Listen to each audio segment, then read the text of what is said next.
Cheers, big ears. And welcome to the Beach Travel Wine Podcast. We are your hosts, Leanne. And I'm Lyle.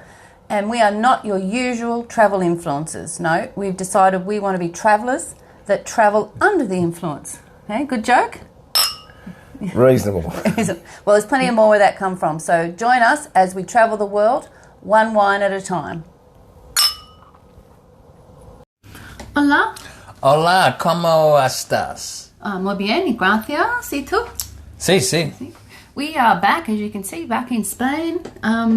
Viva España.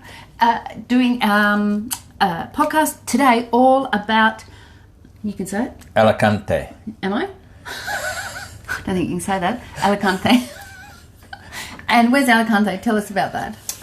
It's a port city on Spain's southeastern coast on the Costa Blanca. A port city? A port city, yeah. Of course it is, yeah. And it's got a population of about 340,000. It's quite big then. Yeah, it's quite a big town. One of the things I read about Alicante is that you can describe it in 2 words. Yeah. Beaches and... Bars. Yeah, beaches and bars. So when we wanted to go to Alicante, one of my Spanish friends said, I don't know if you should, it's nice, but it's very touristy. And it certainly was very touristy, but not so much English-speaking tourists. It was full of Spanish people because it was August, right? And it was a busy place. Lots of holiday makers, wasn't it?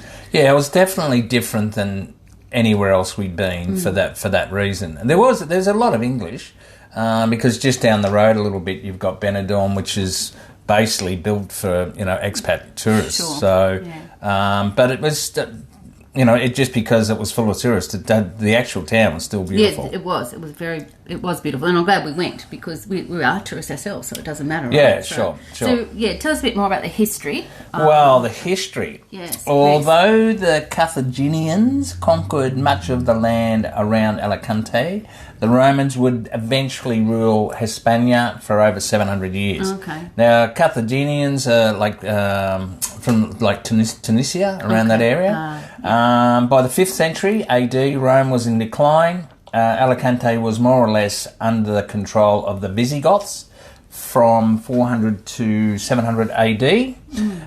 The Moors ruled southeastern Spain until the 13th century.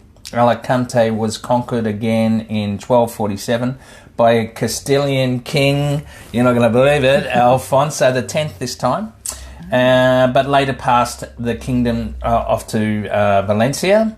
Alicante became a major trading station, exporting rice, wine, olive oil, oranges and wool. Wool? And wool, yeah.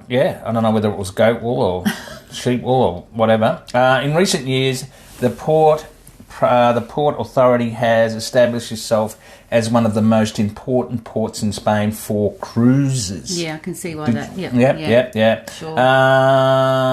72 calls to port, 80,000 passengers and 30,000 crew. That was back in 2007. Yeah, so that's another reason why it's so touristy. That's because that's what it's there for. Pulls into Alicante. Yeah, okay. So where is it in relation to, you said it's on the Costa Blanca. Do you know how far it is from, say, Barcelona? It's no, we don't know that one. It's a transport hub, so you can get there. It's got its own airport, and the airport to the city, it's only about 17 minutes on a bus. Yes. Yeah. So it's quite. So they've got buses and trains and an airport, so that's why it's another reason it's a popular place. Sure. For tourists, but not all of them stay in Alicante. There's the thing about Alicante, the city itself, where we stayed, which I'll tell you about a bit more in a minute. But around Alicante is beach place after beach place after beach place, and we went on a train, which we'll talk about as well. And every little stop, you're like, this is nice little beach village, beach city, there's lots of that strip on the Costa Blanca is certainly a beautiful beach touristy area, isn't it? And a lot of expats apparently live there. Live there. Yeah. Because I guess once again because of the transport and the weather. Yeah. Oh, and the weather. That's true. So Alicante, we I have to say, out of all the places we've stayed in Spain, you know, all the accommodation you've booked and all that pre-planning, Alicante is the only place that the accommodation was bloody awful. And that's being kind, yes, because I can't use the adjective I wanted to use on prime time. Yeah, well, I think. Well, you might be able to, but you can describe it. Yeah, what it was like. Well, so it was advertised as a studio apartment with a separate bedroom, and one that was had a rooftop, and also what do you call it? Like views of the city. And views of a historical monument. Okay, so one would assume with a rooftop area and views, you'd be up high. Studio, you know, I know that means like one room with everything in it, but that's okay. But when we get there, we are on the bottom floor. Actually, we're downstairs, and I reckon it's almost like, you know, a house in Australia where they've turned the garage into an apartment. Still, you know, it had like a little kitchenette and TV and a washing machine. It wasn't all bad. But then we saw the toilet, which was right there next to the shower, right there next to the bedroom. And it was just like a little hole in the wall that they've hung a curtain up in, you know. And look, I like a bit of privacy when I'm, you know, doing my business, you know. And so... We had a little system that we used. Do you remember what it was? Yeah. We had like a little Bluetooth speaker that we took everywhere, and so when someone went and pulled the curtain back and, you know, wanted to have some privacy, we played a bit of Jimmy Barnes. So yeah, we did. When Lyle's in the toilet, what's going on is, whoa, he's a working class man. Yeah, pretty much. Which did help with the with that. So that was just it was crazy. A little bit. Well, look, there was no doubt it was disappointing, and it was noisy. Yeah, and we fell for the trap again. There was a plaza opposite where we were, so and there was also nightclubs not that far down the street. So and right next to the plaza was one of the main walkways down to the beach and the old town. So it was pretty hard to sleep. And as we've talked about before, the Spaniards don't go to bed early. Yeah. They don't eat early. And we had rain one night, and the air conditioner, the power went out. Yeah, that's right. So we're stuck in this tiny little, you know, old garage in summer with no aircon, no lights. You know, it was pretty. So as we talked about at the time, the mistake we made is we should have just, you know, cut our losses and gone to a hotel. But you know if we could have got accommodation, that was the other thing, because it was pretty busy. But yeah, I mean, it was pretty cheap accommodation. No cheaper than or more dear than anything else we had. But we should have, you know, it was a bit of false advertising. Yeah, cut our losses and said, all right, okay. But having said that, it just made us get out and explore more. And we're going to tell you about a couple of places we went, because we're just like we just have to spend the day out. So Alicante, you've told us the history. It's actually a beautiful city. It's got the port, as you said. There's lots of beaches around it, but the main beach is Playa Posteguet or Guet. It's like and it's nearly a kilometre long, and it's right there, just out of the city, the main part of the city. And from the beach, you can see up to the headland. Which is what do they call that up there? Castillo de Santa Barbara, which we're going to tell you all about, which is a fort castle area, which is amazing up on top of the hill there. But to get to the beach, and one of my favourite places in Alicante when we first got there was the promenade. Yeah. And it basically runs all the way along the water. It's lined with palm trees. And, I know we say this every podcast, but if you had to say to me, out of all the places you've been, what's the nicest promenade in Spain you've seen, Alicante wins by a mile. Yeah, it's called Esplanada España. Oh, well, there you go. Did that even almost sound Spanish? Did. Yes. Esplanada España. No, it was beautiful. There was no question. The thing that stands out to me, besides the trees and the gardens, was the actual the pathway, the walkway, the tiles and the patterns. Like it had this And you can go and have a look at the photos on the website at beachtravelwine.com.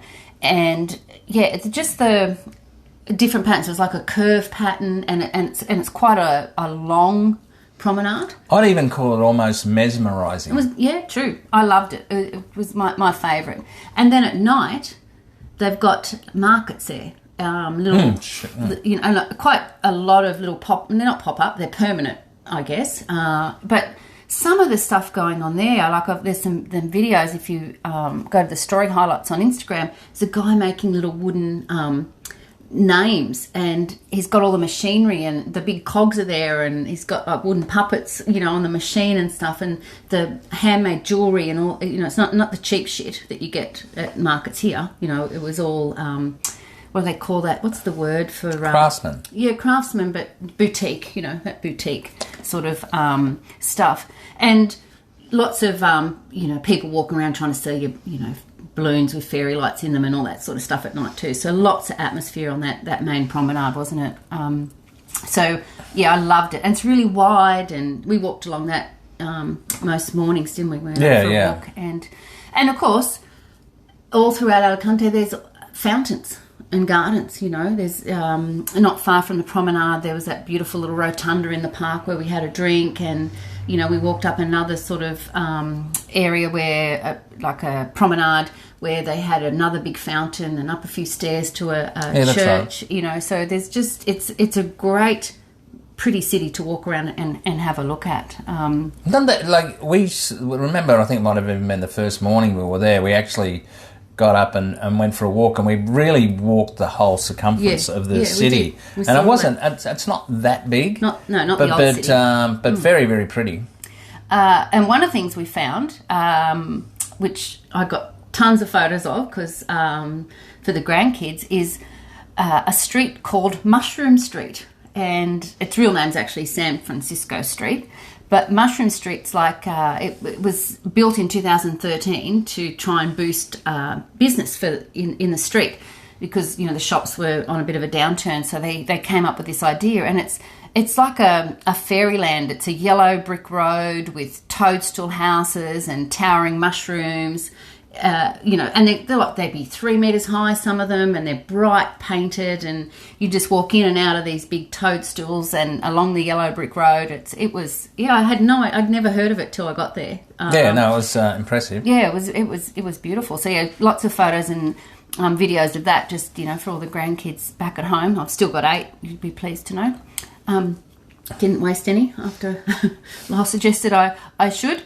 And also they've got some really nice markets there, the central markets in Alicante, and lots of fresh produce and stuff. But I think it's all got one of the biggest flower stalls I've ever seen in a market. And, it was beautiful. Yeah, really beautiful. And there's a cafe right opposite those flowers. It was where I think once again we had a drink. Oh, did we? Yeah, maybe a coffee or a drink. Depends what time of day. I can't remember. I think we went back there a couple of times because I just love sitting there. Opposite the flowers was really nice. So is there anything else about that sort of main town area you want to talk about? Not really. Okay. We'll talk about the plazas and the food and stuff, a little bit later as well. So, so Alicante, a big city, port city, beaches, and beautiful promenade and walkways and fountains. And lots of bars. Lots of what is it? Beaches and bars. Correct. From the beach, as I said, you can see a big cliff face, and on top of that cliff face is the Santa Barbara Castle, as you would say in Spanish. Castillo de Santa Barbara. Oh, look at you go. I've been practicing. And we, once again, we didn't know much about this, but we found it. It's actually free to get into, but if you want to go up the lift, I think it's about €2.50 per person. So and you walk across a big long walkway, don't you, to get into the complex, and it's on top of Mount Benacantil, see, and it's 166 meters. So it's basically juts out of the ground like a cliff, a sheer cliff face straight up, from the beach. and it's one of Spain's largest medieval fortresses. And once you're up there, the views, you've got all over the port, down to the main beach we were telling you about, down further south to other beaches on the Costa Blanca. So it's worth it just for the views up there. But it's in 3 parts, isn't it? So you want to give us a bit of history, and then I'll talk about the 3 different parts if you like. Okay. Origins of the castle date back to the 9th century. At the time of the Muslim control. In 1248, the castle was captured by the Castilian forces led by Alfonso. Good old Alfonso. Yeah. In 1296, James II of Aragon ordered its reconstruction. From the 18th century, the military role of the castle declined, and it was sometimes used as a prison. From 1939, with the end of the Spanish Civil War, it was used as a Francoist concentration camp for the Republican prisoners until the end of that year. The castle remained abandoned and... He said castle, it's castle. Oh, Castillo. The Castillo. Remained abandoned until 1963, when it was open to the public. Lifts have been installed inside the mountain. Yeah, we went up that. It's really cool. Yeah. So, and look, there's... little cafes and that up the top, so that if it's quite warm, obviously, in August in Alicante, and so we had some soft drinks, I think, and stop it. And there was all right, okay, it wasn't, but there was toilets and all that sort of thing. Might have some bubbles in it. Maybe, but it was, and there are guided tours, and they're about €3 each. Yeah. The thing, I did, once again, lots of video stories on going through the Santa Barbara Castle, and they're on our Instagram, and if you scroll across to Alicante, you'll see those, because, I take some of the views and also of the cafe. But it's basically in 3 levels, the fortress. So the upper level is La Torreta, which has most of 14th century ancient remains. So that's where you see most of, up the top. And then the middle one has the most important buildings from the 16th century. There's a salon or a big hall of Felipe II. And if you remember, but walking around had all the big flags and things on the walls, and also part of that is a patio where they have the parade of the soldiers, armas parade. So that's sort of a big military area, and then the lower area is basically has all the stuff from the 18th century. So they sort of built it in different times. So as you were saying, do you know why it's called Santa Barbara? No. It was our mate Alfonso. He named it because it fell when he conquered it. It fell on Saint Barbara's anniversary. Who's Saint Barbara? Oh, I've got no idea, but it was obviously it was a saint, and that's it was named after Saint Barbara. Well, and did you know if you look up at the mountain from the beach, it actually looks like a big face? Yeah, I do, because you told me yesterday. I showed you the picture, didn't I? And so the picture will be on our website. There's a big legend to it. I'm not going to go into the legend, but it's all about a dad who had a daughter, and 2 guys were trying to get her, to marry them, and one had to do one challenge and one had to do another challenge, and the guy that lost jumped off and killed himself, and then someone else jumped off and killed themselves, and all of a sudden the mountain turned into the face. So go and have it. I'm glad you weren't going to tell us about that. Well, I don't know their names, that's why I just gave you a quick summary. But so so when you look up, you can actually it's very distinctive a face, big of the whole cliff face. Yeah. So worth definitely checking out the legend if you're into that sort of thing. So we walked around up there, as Lyle said, exploring right up the top. There's the big wheels that part of the bakery. Remember that, the actual wheels that ground the flour. Yeah. And then right next to them are the brick ovens. And they are in amazing condition. So there's probably half a dozen of those right up the top, and then they've got the old, the water down the middle. However they worked all that out to, to water the gardens and bring. Oh, they probably weren't watering gardens. They'll probably bring water to drink, and in up to the top level, so that there's all that, and you can actually walk through the 14th century ruins there, and then the 16th century buildings, the Salon of Felipe II. So there's quite a lot intact. Yeah, it's very impressive. Yeah, and probably the most impressive part, though, let's be serious, is the fact of the views of the Mediterranean. But there's actually a tourist information centre there, on site, so it's not just an old ruin to walk around. And as you said, they do tours.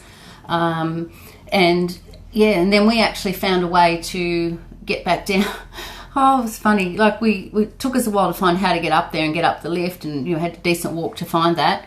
And then, we started to head home one way, and we just realised we were going to end up right on the other side of the city. And so we went back up and asked someone, as you do, and we actually found that we were probably 5 minutes from our apartment. Yeah. We just went down the hill and down a few stairs, and then we came out the top of that plaza. Yeah. So which made sense, because you could see the castle from where we were staying, and yet we went all the way around. Anyway, it doesn't matter. So it's right there on the beach in the old part of town, and it's certainly worth a visit to go and see the.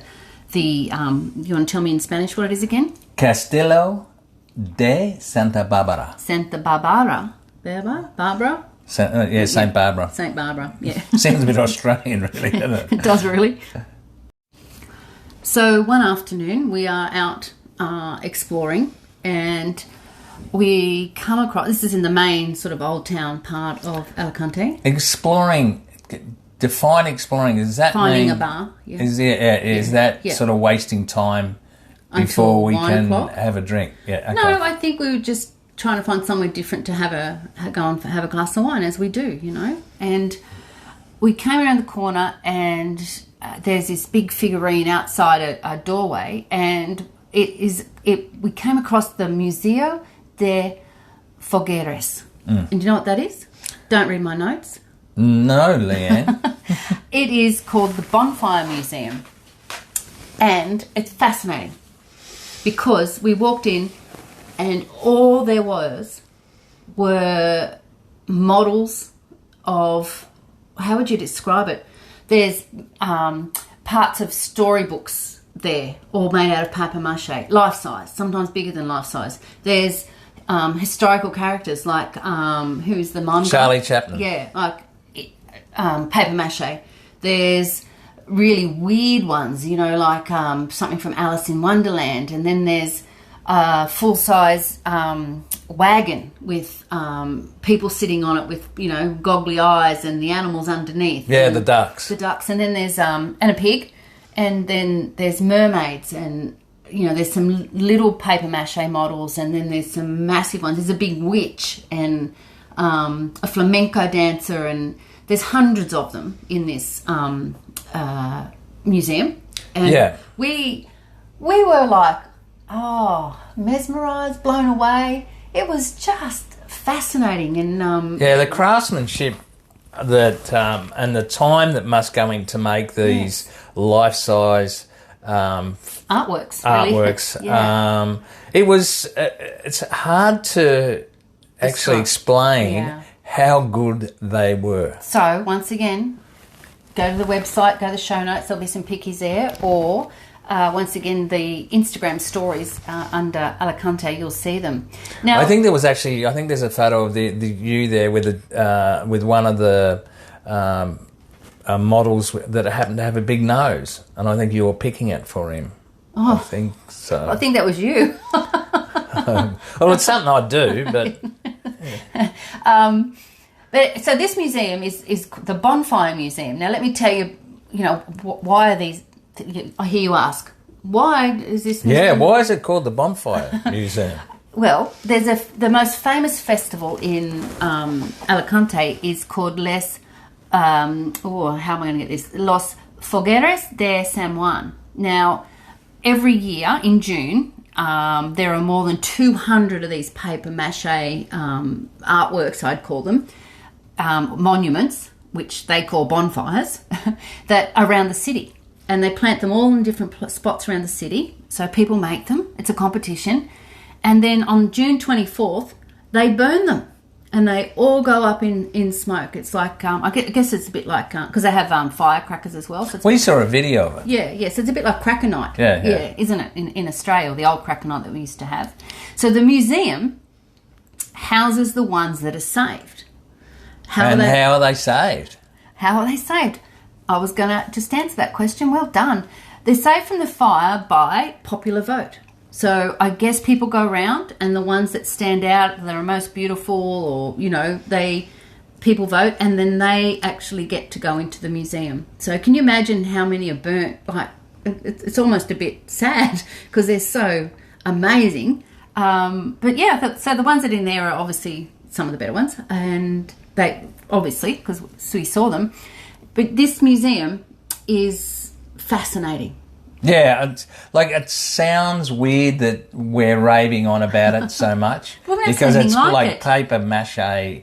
But seriously, it is that good. Well, they also have a lot of interactive displays and videos in there as well. So it's it has those in them, but it also has the history of the festival that they have every year, and they have a big sort of bonfire right out front of the council building where we City Hall, and that's where we met James and Abby outside City Hall, right there. Yeah, so that was another nice thing about Alicante. We met some a lovely Aussie couple, James and Abby, and we went out with them.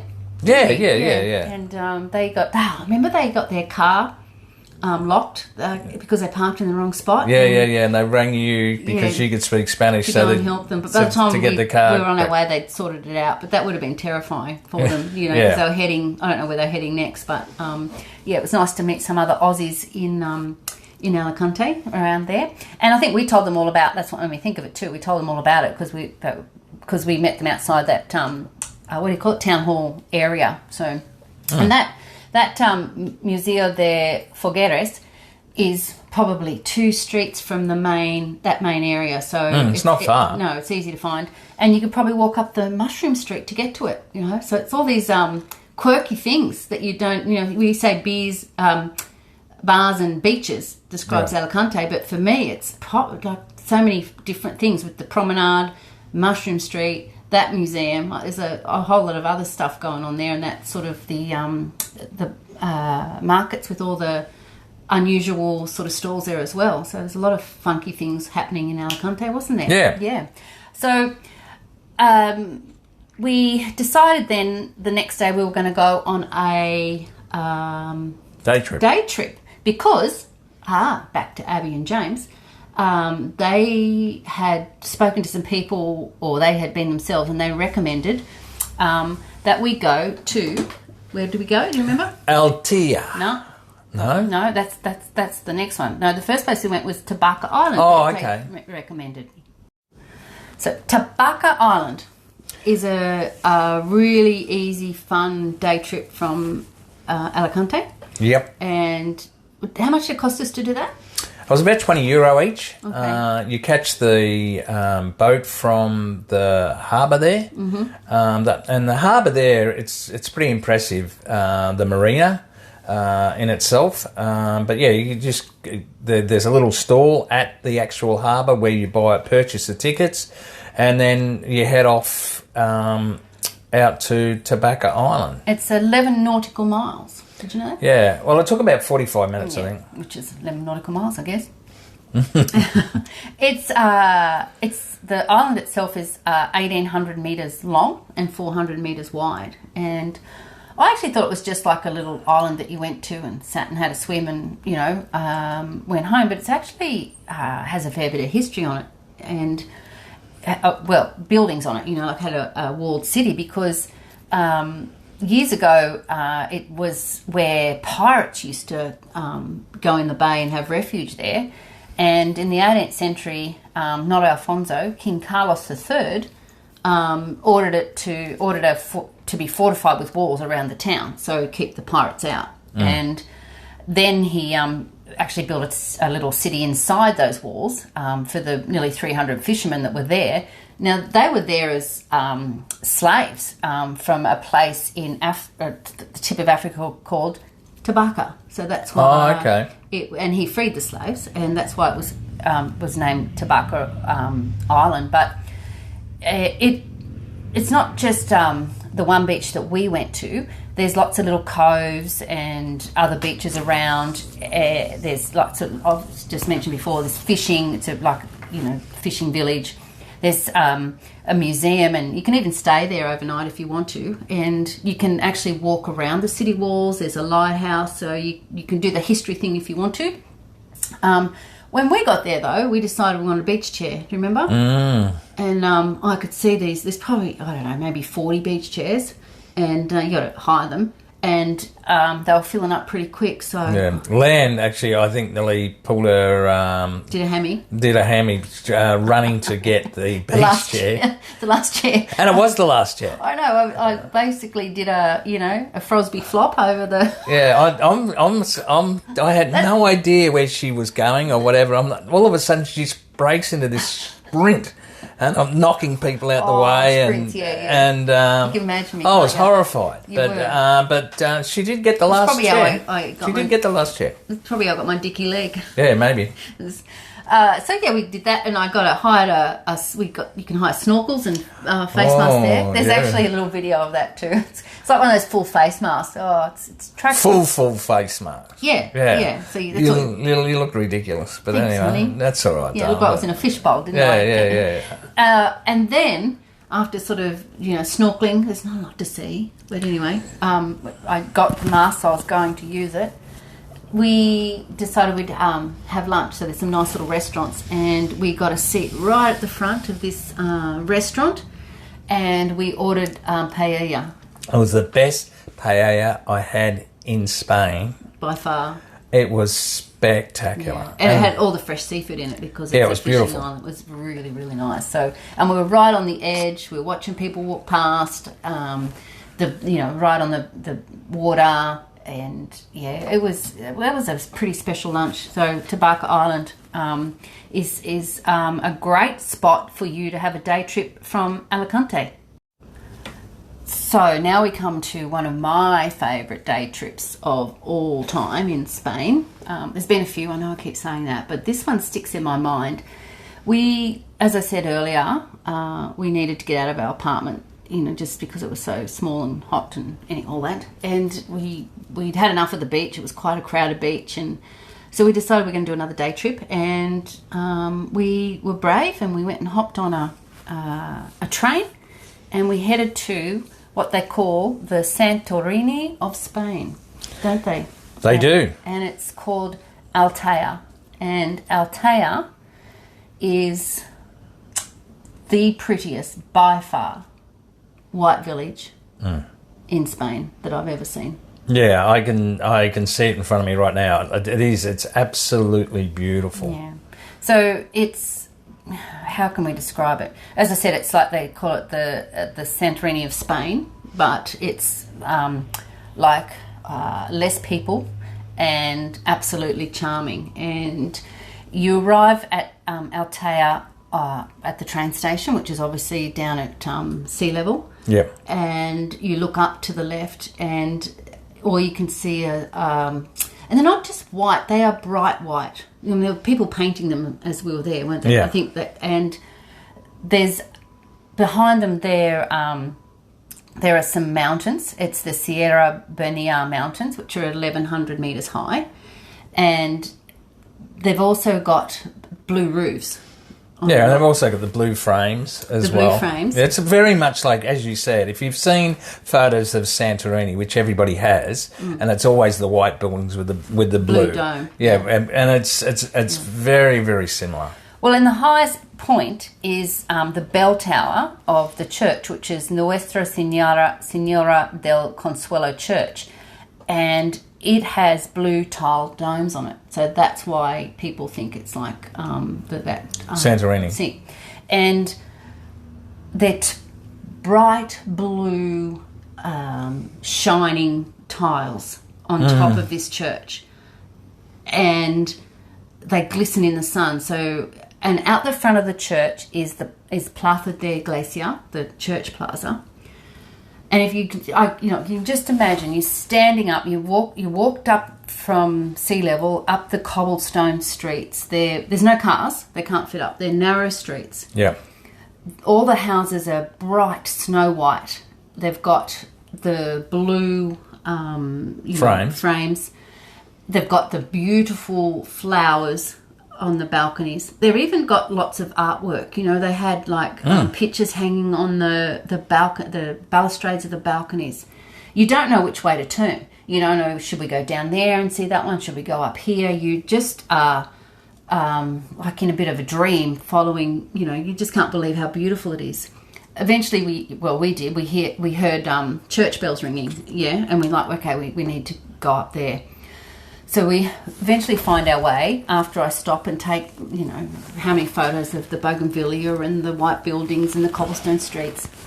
And so we arrive at Plaza de la Iglesia, out the front of this Consuela church, Senora del Consuela, and the blue tiles, domes, right? Yeah. And so you've got the Iglesia, majestic building with the big shiny blue domes in front of you. You turn one way and there's like a little lookout which looks over. It has 180 degree views of the Mediterranean Ocean. And that blew me. That was my favourite. The turquoise water with probably being highlighted because you're looking through this white wall frame of the buildings to this beautiful, beautiful turquoise ocean. It was outstanding. And then behind you have that bottle green of the Sierra Bonilla Mountains. It just takes your breath away. I know we say it all the time, but this place was special. Yeah. We just soaked all that up, and we obviously had a drink in the plaza there. The church plaza we did. Yeah, and then we had pizza, I think, for lunch. Which is something we don't normally do, but. And then we went for a bit of a walk down the other side, through cobblestone streets again, and looking at the different artwork. And there's some really interesting shops. Oh, I may have bought a dress and a bracelet and maybe, I don't know what else, earrings probably. But every shop had something different, handmade, one-offs. Yeah, the funky little, signage and just everything about Altea. Was cool. Was gorgeous. And, I would go back there in a heartbeat. I'd love to stay there, actually. Yeah, sure. But I think the other side of it, too, it wasn't very busy. No. There was hardly anybody there. Yeah, no. And this is at the busy time of year, right? But that's not all of Altea. I mean, that's the part that you sort of see the White Village. But down where the train station is also the beach part, right? Yeah. And so it's another sort of part of Altea, which is a 2-kilometre promenade all along the beach. And once again, beautiful promenade on the beach with restaurants and cafes and tourist shops, like there's the boutique-y stuff. So, of course, we had to sample some, Well, I think that was the first gin bar I'd ever actually walked into. Yeah, so we went and had it, and it was beautiful shop fit out. Like the bar itself was, a work of art in itself. And we had a couple of gin and tonics there. But and the other thing about, which we didn't mention, we did catch the train from Alicante to Altea, and it's a really, really nice train ride because you're actually going along the coast, and the beaches. I was trying to remember all the names of places. I think there was one called Paradiso, and we looked at that and we both went, "Wow, how good's that?" So there's lots, as I said before, lots of little places along that Costa Blanca, but they say that Altea is the heart of the Costa Blanca, and you can see why it's sort of like the poster boy for. Oh, it's unbelievable. Yeah. So what we said much earlier about, our accommodation, being a bit average made us go out through the day. We're so glad because if we'd have had a nice apartment, we might not have, explored so much. So, everything happens for a reason, right? So, we were very happy that our apartment was shit in Altea because we got to go to the most magical place one of the most magic places we've ever seen in Spain. We've seen a lot, but it was pretty nice. So put that on your bucket list, boys and girls. See or no? Absolutely. So, Lyle, tell us about the boys. The boys. Well, there's a plaza not far from where we were staying, and it was quite a short walk. And we used to go there. We went there probably 3 nights for dinner. Well, because there's lots of restaurants. It's a plaza full of restaurants. Yeah. And there's also buskers there, and there were some really good buskers there. I've got some videos of that little boy dancing. Yeah. So look, it was, and the food was in Alicante was great. I can remember we had the first night we had prawns, avocado, and salmon.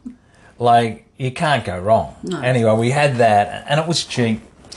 And we really enjoyed it. But when we're eating our meal and we had a nice bottle of wine, each of the restaurants has a crew of boys or waiters that are trying to entice you into their restaurant rather than their competition. So they're standing at the front with menus in hand, and if they see someone sort of having a bit of a look, they sort of try and beckon them in and, sort of point that there's a table available, and, we got sucked in by that a couple of times. I'm like, oh, well, that guy's trying harder, we'll go there. Yeah. But this particular plaza, they all look like they deserve to be movie stars, these young blokes. They were very, very good looking, very, very charismatic.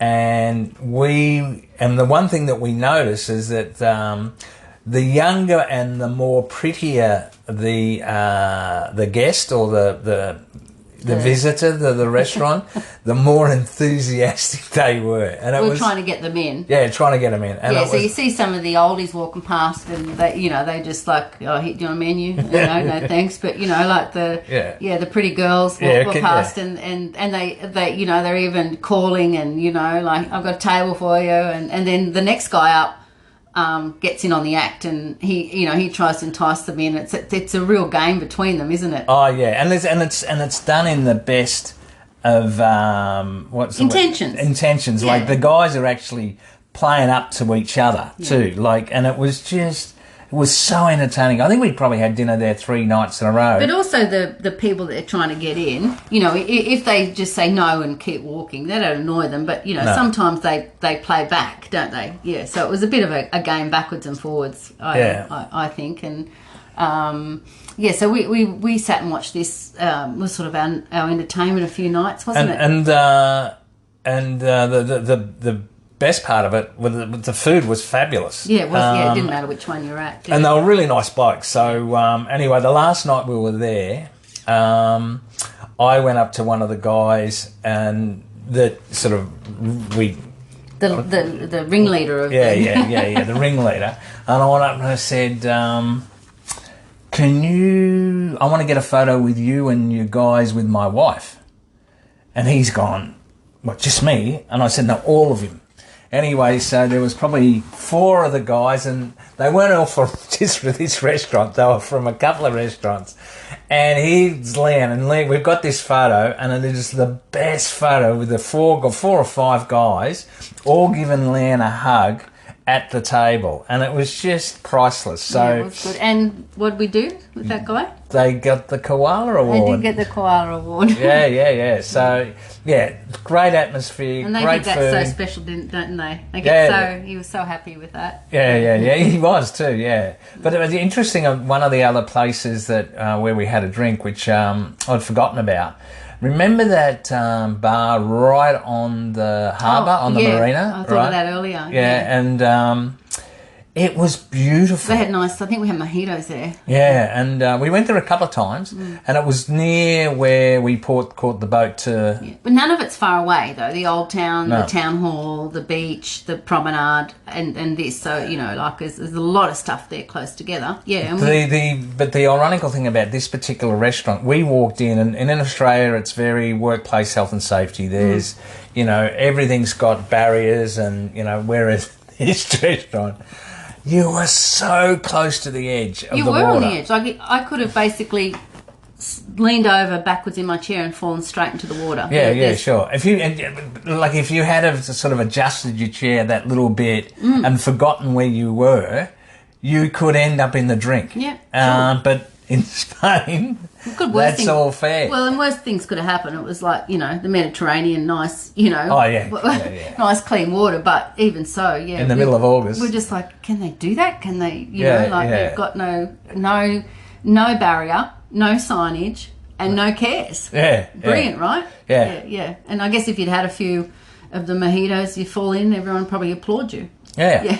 I suppose in España. And we did have some other nice food too. There was a lovely Thai restaurant there. Remember? Oh, that's right. Yeah, beautiful Thai food. And so it has really nice food as well. We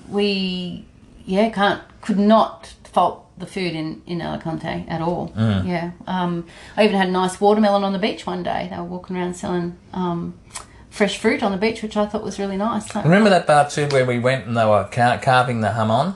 Oh, yes, that's right. Did we break a glass or something? No. Someone broke a bottle of red wine. Yeah, and everywhere made a mess. Yeah, beautiful jamon. Yeah, It was a wine bar, wasn't it? It was, yeah. And that was in that Mushroom Street. In Mushroom Street or San Francisco Street. Yeah, so we got... Well, see, that worked because we went through there and we found somewhere to have a drink. So, it was good. So, Alicante, history, beach, day trips, the best day trips from Alicante, the transport hub with the airport there, the marina so you can go out onto the water, lots of walking and fountains and things, like really an interesting place for a holiday, yeah? Yeah, definitely set up for tourists, whether it be local or international. As we mentioned about the cruise industry there. Great place. Great place. And it's August is when we were there, so lots of Spanish people on holidays then. And that festival, the most famous one we talked about, is in June. So, if you think about going to Alicante, do it around that sort of that 20th or so to the 27th of June. Then they've got all the paper mache out, or the bonfire monuments, they call them. Sí o no? Sí. So the question remains. I'm going to go first because I don't want you to get mine. Favourite place to have a glass of wine in Alicante, for me, is actually not in Alicante. It's in Altea, in the Plaza de la Iglesia, up there. I think we had a beer, to be honest, and we took a little video for our friends saying, look where we are, woo, annoying tourists. That was magical. Yeah, you can't beat the view from there. No, that's... And the domes on the church, and as I said, the water. Yeah, that's by far my favourite place to have a drink. What about you? Oh, I can't go past the boys. Okay. Yeah. Watching them play up to the pretty young girl tourists, it was just very, very entertaining. And as we said earlier, the food was fabulous. And they were just really nice young blokes. And they lovely big plazas too. Yeah. So very, very Spanish. Yeah, I would certainly. If we went back to Alicante, I'll be heading straight there for dinner, my first dinner. Well, if I had a glass, I'd clink you now because that's our thing to do. So, cheers and hasta luego. Hasta luego.